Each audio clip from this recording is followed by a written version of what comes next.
Health Ministry is working to upgrade services extended to citizens to increase trust in public health facilities. The newly appointed Minister of Health, Dr. Walid Maani, has many important topics on his agenda.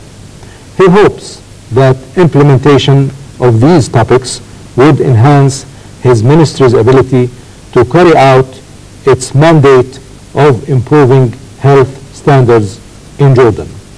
I'm delighted to have with me in this program His Excellency Dr. Walid Maani, who will share with us his priorities for the coming period in the Health Ministry, what he would like to achieve and what he hopes should be done in this sector. Welcome, Dr. Maani. Thank you very much.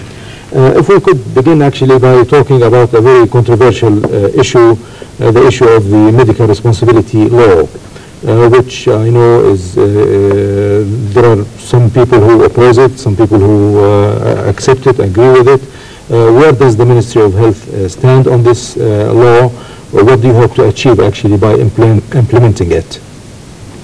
Well, let me first of all emphasize the fact that over the past 30 years, we made a lot of advances in the delivery of medical services in Jordan, to the extent that the standard of medicine that is being offered to the public, whether local or regional, became one of the highest standards in the region.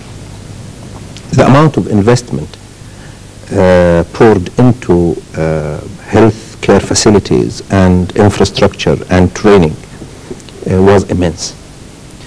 It was very easy to regulate this sector when there were just a few doctors and one or two hospitals and some clinics. But when the sector grew to the extent that it is in now, with the complexities of the delivery of service itself, and at the same time, the sector became one of the biggest contributors to the economy of Jordan through the reputation it gained, through the investment that was poured into the sector. It became necessary then to capitulate on this reputation and enhance it. It was necessary then that some sort of a regulatory mechanism be introduced to guarantee that any person who seeks medical care in Jordan should be guaranteed the highest quality.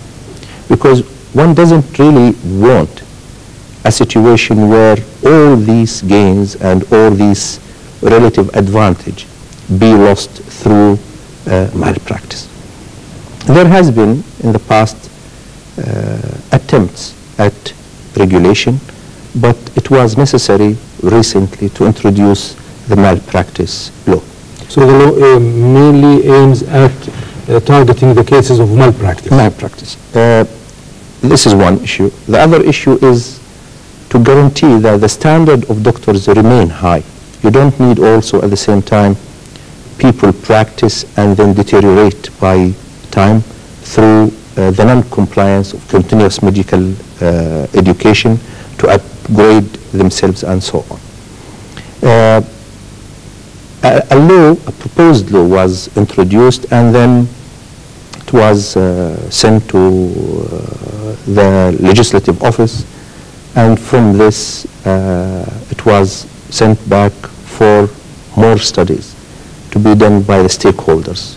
And I mean the people who are in official positions and people who work in the private sector, including the professional association.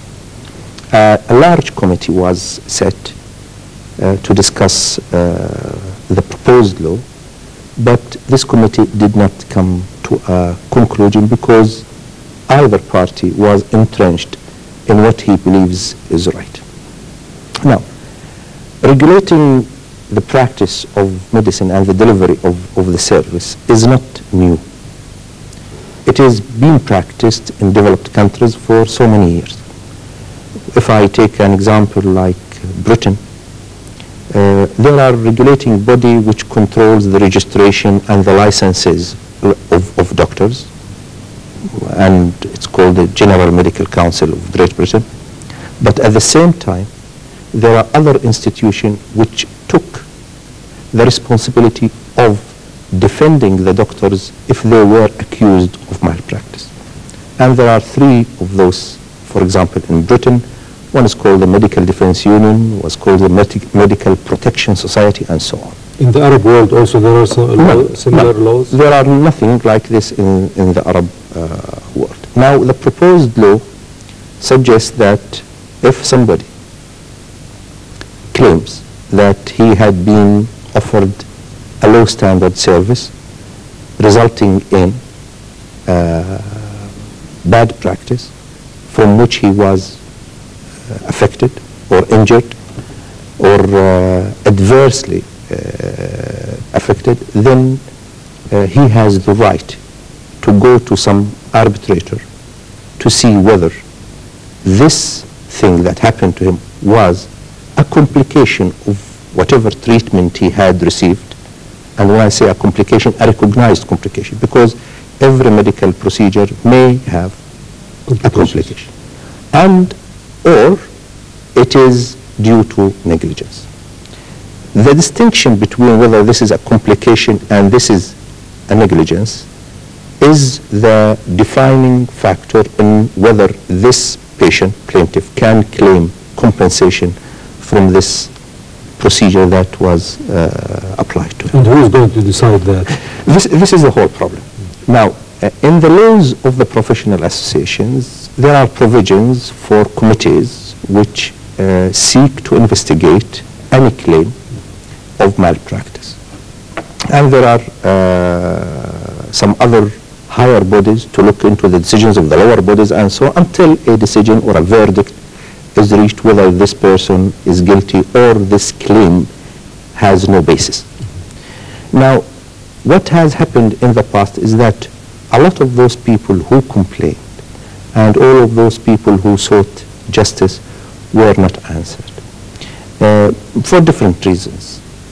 The professional associations do not oppose the law in principle. On the contrary, they have sought some type of a regulation like this in the past. But the point of contention now is who has the power and who has the responsibility of applying any proposed law. The professional associations think that it is their right, whereas the government thinks maybe it is their right now because of the failure of such procedures in the past. Now they have reached a deadlock, this committee, and they submitted a report stating this fact. Now we are looking at the law again. What we want to see, which we agree upon all parties in the medical practice, is that we want the delivery system or the practice that is being offered to be of high standard. We don't want it to adversely affect people who seek medical treatment in Jordan, one. Two, we want the reputation to be kept as high as it is now and even improve it. At the same time, we all agree that the doctors should keep abreast with all the medical advances and apply the most recent knowledge. So there is an agreement. There is an agreement on the principle. On the principle. On the principle. But the difference is who is going to implement the law. Absolutely. And the other point of contention is what the proposed law stipulated, which is that each doctor should be covered by insurance. Now, some people think that this is a burden on the doctors. Some people think that the amount of money to be levied for this insurance is not high to affect the doctors. The other contention is that some people accuse the people who propose the law that this is tailored to serve the function of the insurance companies. You see, when you look at the Medical Defense Union in Britain, it's not it's not an insurance company which runs the whole process. It's an NGO in a sense. where doctors contribute to this society a certain fee. When I trained in Britain, it was 35 sterling pounds per year. Perhaps now it's around 400 pounds per year. Now, this medical defense union guarantees you an expert lawyer to defend you if a litigation has reached to defend the doctor, and if a fine has been imposed on the doctor, that medical defense union will be able to pay the sum of money. So it's not a direct relation between the doctor and an insurance company. It's a relation between the doctor and a body set up to protect the doctors themselves. You had a meeting with the professional associations, I believe, a couple of days ago, the head of the Medical Doctors Association and the Dentists Association. Well, did you talk about that also? I did not talk to both in the subject because they came as a courtesy visit to start with, but with the group from the Dentist Associations, we talked about the subject, and I just explained to them what I'm just stating now, and stated that we are still studying the proposed law. We heard the opinion of the government in one sense and the opinion of the professional association on the other hand, and we are trying to marry both together to reach some sort of a mechanism or a system that will be able to achieve the goals of this proposed law. I have not met with the Medical Doctors Association, and I hope I will be meeting with them very soon just to put them in the picture of what's going on. We shall not in any way introduce anything that is harmful to the medical profession in one way or the other, but we want to guarantee the relative advantage that Jordan had reached in the delivery of health care as being one of the major contributors to the economy of Jordan. We don't want any person practicing in any way to hurt this relative advantage. And with the dentist, I just quoted one simple example. For example, if you build a house, excuse me, and the architect, the engineer who built the house for you, the contractor, and even the consulting engineer who supervises the house are held responsible for at least 10 years after you have erected by the law. house. There are laws that govern absolutely, this. Absolutely. If you can do this with buildings, can't you do this with human beings? This is the whole issue, and I think all people understand the need. It's just how to apply it. Nobody opposes a regulatory mechanism to guarantee high standards. No. You mentioned, of course, that Jordan was and probably still is attracting a lot of Arab patients, True. in particular, who come to Jordan for treatment. But some people feel that this situation has declined a little bit, and some tourists are not coming, some patients are not coming to Jordan as much as they were in the past, and probably because of some of the reasons that you mentioned. Are you trying really to give this topic more attention, especially in view of the fact that this is a money-generating issue that can help the economy? Do you plan to reinvigorate this process? Absolutely. What you just said is absolutely right. We had a great influx of Arab patients to Jordan in the last 10 years, and much so or more so in the last 5 years. But recently we have noticed some decline in the number of patients coming from certain countries. And talking to the responsible authorities in these countries, we understand that the decline was due to some of the practices that has or have happened in the past. We will try to remove all the obstacles that those patients face and make their arrival to Jordan as easy as possible. This is for why we created the office in the airport, which receives the patients and direct them, give them the advice, transport them, and so on. And at the same time, we will make sure that any of the bad practices that are being done are prevented and or minimized to the extent that they are negligible. The malpractice law will serve to give the greater confidence to those Arab patients coming to Jordan that the government is serious in guaranteeing that when they come here, they get the worth of the money that they have spent in the country. You see, when a patient comes to Jordan, usually they come with relatives. He stays in the hospital, his relatives move the economy through renting houses, staying in hotels, buying this, buying that, and so on. So it is not a simple chunk of economy that one can ignore, really. It is a major portion that one has to nurture, and look after very well. Yeah.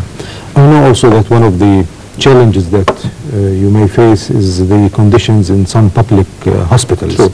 And we know that His Majesty King Abdullah, of course, had visited the Al-Bashir Hospital several times in the hope of boosting, upgrading the standard of services over there.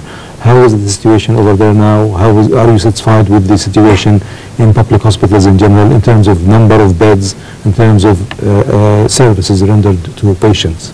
Yes, well, let me first tell you about how much we spend on health in Jordan and what are we offering to the public. We spend in Jordan about 5.5% of our gross domestic product on health. Almost about 100 JD per person in Jordan. We have now in Jordan about 90 hospitals. 90 hospitals. We have about 9,000 public and private. We talk about a sector altogether.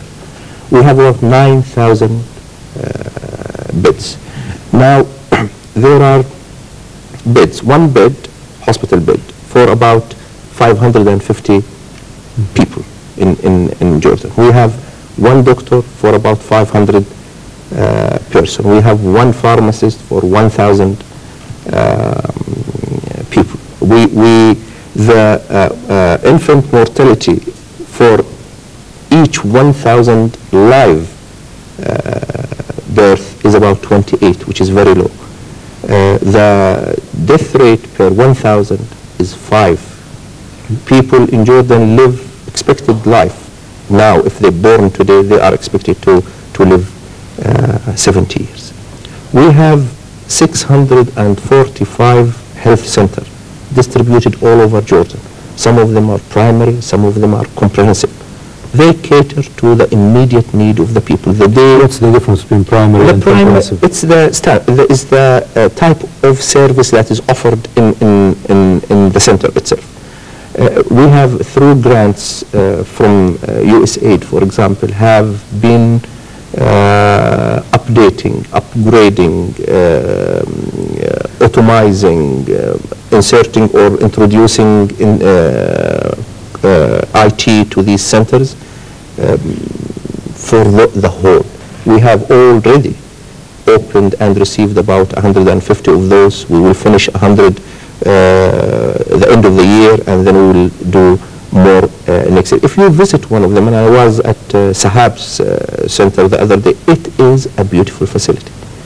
The people they're working there are very energetic, and they want to serve, doing all types of... Was your visit announced in advance? It was, no, it wasn't announced in advance. It was an inauguration, in matter of fact, because we were there with the people from USAID and some other officials just to inaugurate this center. We have done so much in this center. But am I satisfied with the quality of service that is being offered in the Ministry of Health hospitals or facilities? Or am I happy with the situation that it does exist there? The simple answer is no. Of course, the visits of His Majesty have been eye-openers to all officials who look after the health in Jordan, and we take from them the encouragement that we should pursue the goal of making them as good as they should be. But of course, one has to understand that the demand on these centers and the demand on these hospitals far exceeds their capability of giving the right service. But we are now opening one major hospital in the area of Tabarbour, Tariq, which is Prince Hamza Hospital. We have added to the hospitals in Jordan the King Abdullah I hospital in the north of Jordan. We have at the moment around 3,800 beds for the Ministry of Health. And by world standard, this is adequate? This is adequate and acceptable. But the reason why we spend so much and get back that little, because people, when they go to the hospital, a lot of them, they go to hospital to seek primary health care.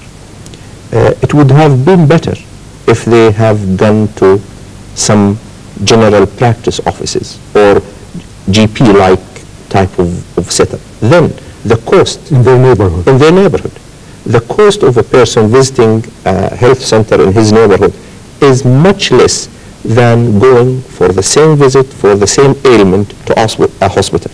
Perhaps if some regulation is set up, or a mechanism or a strategy whereby people are advised to go to this, not to that, then a lot of the expenditure that we give to health would be reduced, and or this amount of money would be used to upgrade the standards of the public health facilities. Yeah. If you don't mind, we'll just take a quick station break, and we'll be right back. Thank you.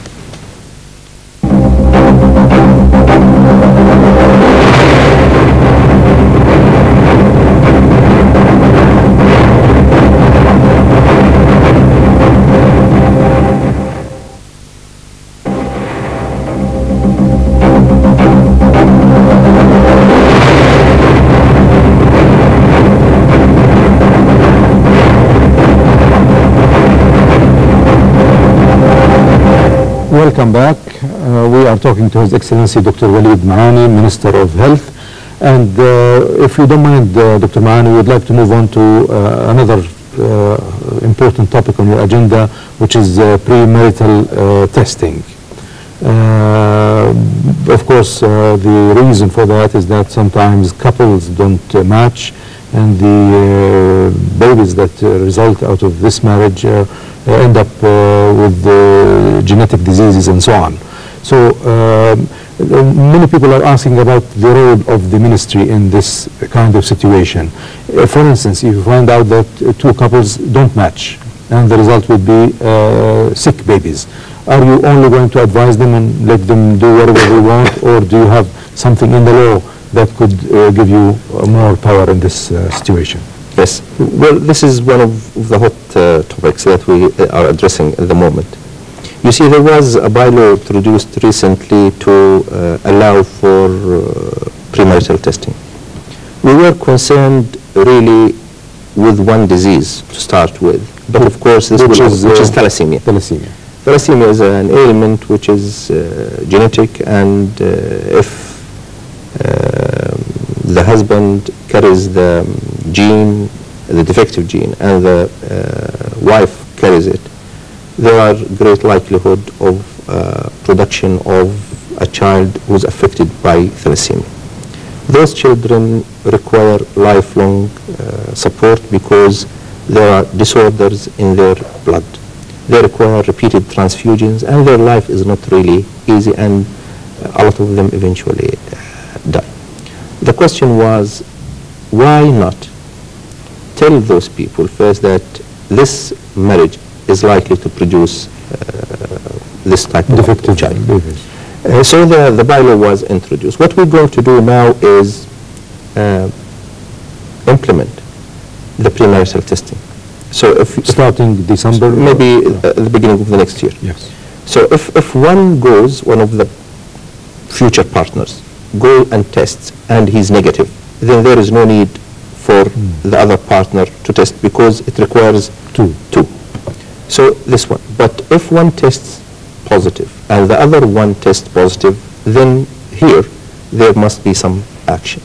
Now, this action, is it going to be advice that you bring them to counseling and tell them the disadvantages of consuming this marriage or carrying with it, and or please, this is the facts, and I think that you should part together. This is one. And then the decision, after you have enlightened them, after you have explained to them all the facts and the seriousness of the expenditure and the affection of the family, the decision is left to them to decide whether they're going to continue on this path or to stop, or that you will prevent them from getting married. Now, preventing them from getting married could not be done because the law of civil status law prevents, doesn't prevent, it states what is required for the certificate of marriage to be issued. And it does not list. It doesn't include in this the blood testing of anything. So if we're going to ask the people, no, you cannot get married, then this law must be first amended. I think the intention of the authorities now is for personnel or people from the Ministry of Health and those from the Islamic Affairs Ministry and from the chief of the Qadis in Jordan. They would need to try to reach consensus on whatever I prefer and everybody prefers, that if we could stop this marriage in one way or the other, because sometimes you will find people who would not take the advice and then continue with, it's very expensive to treat those patients. So it is a cost to society. It's a cost to society. And they should not really probably be allowed to continue with this marriage. Yeah. But of course there are other diseases that are genetic, and they are usually the outcome of close marriages between relatives. And do we have a lot of that in Jordan? We have a lot of that in Jordan. Intermarriage, whether it is due to congenital disorders of the nervous system or of the heart or of the bones and so on. But as a complementary process to this is that we at some stage going to introduce some bylaws to test babies at birth that we recognize, so that we recognize the diseases early on. And I'll just give you one example of this: testing the baby at birth after, for example, 5 days or 14 days between this, after he had been suckling for a little while, to test him for thyroid function of the thyroid gland and the presence of phenylketonuria, which is another. Because if you detect these early on, you will be able to manage them better than leaving them until you discover them at a later stage after the damage has already been. And treat them. And treat them, of course. Better than leaving them until you recognize it, whether it is 6 years or 7 years, when the damage has already been done, and then any corrective remedies would be futile at that time, or if they have any effect, it would be lesser than if you would have started at an earlier age. One of the other issues that you referred to in your recent statements deals with the testing of food that is imported into Jordan. Now, this testing is done at the Royal Scientific Society. You want it now to be done in Aqaba port. Now, some people are saying, do we have the facilities in Aqaba? We know that at the Royal Scientific Society it is well equipped with facilities. Do we have the facilities over there, and why did you take this decision in such a way? Yes, well, the issue is larger, much more than this. It's a bigger issue. You see, a lot of the goods that enter Jordan, and I'm talking about foodstuff, come through the port of Aqaba. And these types of food have to be inspected to make sure that they are suitable for human consumption. Sometimes you have to look at the shape of the food, the external appearance of the food, the external appearance of the packages, the cans, this and that. And Then you would take specimens from these foods to be tested whether they are suitable or not. You test for suitability for human consumption. We test for toxicity with toxins, hormones. We test for thawing if they have been frozen. We test also for the amounts of chemicals. We test for criteria of specifications and so on. Now these processes have been scattered.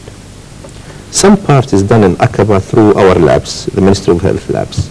Some of them are done in Amman with the Department of Specifications and so on. Some of the tests are done in the Royal Scientific Society. And there are no criteria? No, there are criteria, but it takes so much time transporting the foods from here to there and from here to there. We thought, and this came up after complaints of importers, that could this process be made easier? Could this process be made shorter? It shouldn't take more than a set period of time rather than take longer period of time. Types of specimens and the quantity of specimens that are being taken from the goods, could it be minimized and so on? Because it usually, if you take a lot of samples, it usually incurs loss on the importer. So what we have done is upgrade the labs in Aqaba, make the steps easier. For example, we usually used to ask for certificates from this source and that source to indicate that this good come from this place or the other place. Now we have gone through the process of trying to enlist one international agency to minimize the numbers of certificates into one certificate that is brought with the goods. We make sure by having this certificate that all the required preliminary regulations have been abided by. Then we have also supplied the area with refrigerated transport vehicles so that specimens are taken from the containers into the lab in the right condition, so that when you test them, you are exactly testing the contents of that container. We also introduced some sort of utensils that these specimens be put in. Now, at the same time, we have agreed with the Department of Specifications that the test that they used to do in their department should be done in Aqaba. So we have agreed with the Aqaba free zone area and with the Department of Specifications that these testing machines, equipment, be put in Aqaba. We have trained the people. You're going to have new machines also? Yes. They will be donated from the Department of Specifications and the Aqaba special zone. We will put in the labs of the Ministry of Health. So the testing for specifications will be done in Aqaba. Also, some of the tests that have been done in the Royal Scientific Society, which usually consume time because of transport from here to there, we will bring the instruments down to Aqaba and then do the tests in Aqaba. So all the testing for general appearance of goods, checking their temperatures when they are frozen, and analyzing specimens for remnants of toxins or remnants of chemical materials or hormones and so on, will be done on site in Aqaba to shorten the amount of time that the goods transit through. We hope by this, and we will test it very soon, we will hope by this to cut short the time of transit of the goods through the ports, and at the same time make the life of the importers much easier. Now, if this succeeds and it proves the right mechanism, then what we will do is replicate this and put something like this in the airport, so that goods which came by air should be tested this, and at the same time... But until this happens, it will still come through the airport and be tested at the Royal... No, it will be tested in the Amman Customs Department, because there's a mechanism there. At the same time, I have now started to compile a team that will go to one of the countries that have a lot of transiting or incoming goods into, and look at the system that they apply there. If we find that this system, which is a suitable system, is much easier and more apparent, transparent, and more feasible to do, then we will copy this system and bring it to replace the existing system of ours. Okay. Now, some people complain that certain kinds of medications and drugs are lost from pharmacies, cannot be found. And in many cases, these medicines are important and sometimes may be vital for serious disease and so on. And there are no alternatives in some cases. What do you hope to do in this situation? Well, this is a chronic problem. You see, drugs are introduced every day. New drugs are introduced every day. And many doctors get convinced that this drug is the right sort of treatment. So the doctor prescribes a certain type of drug. You know, in the Ministry of Health, what we do is, for the insured people, have a list of basic medications which are available all through the year. But certain drugs, because of the preference of doctors for these drugs, they keep prescribing them, and the supplies in the Ministry of Health that were tendered become short, and then at one stage or the other, some of these drugs will be not available. Of course, they will be available in pharmacies in the private sector, but the insured patient, usually what he does is come and ask with a recommendation from the doctor that this drug for a specific drug, that this drug is necessary, it could not be replaced, and then we buy it from the private sector and give it at your expense, at our expense, and give it to the patient. But some importers do not import the right amount of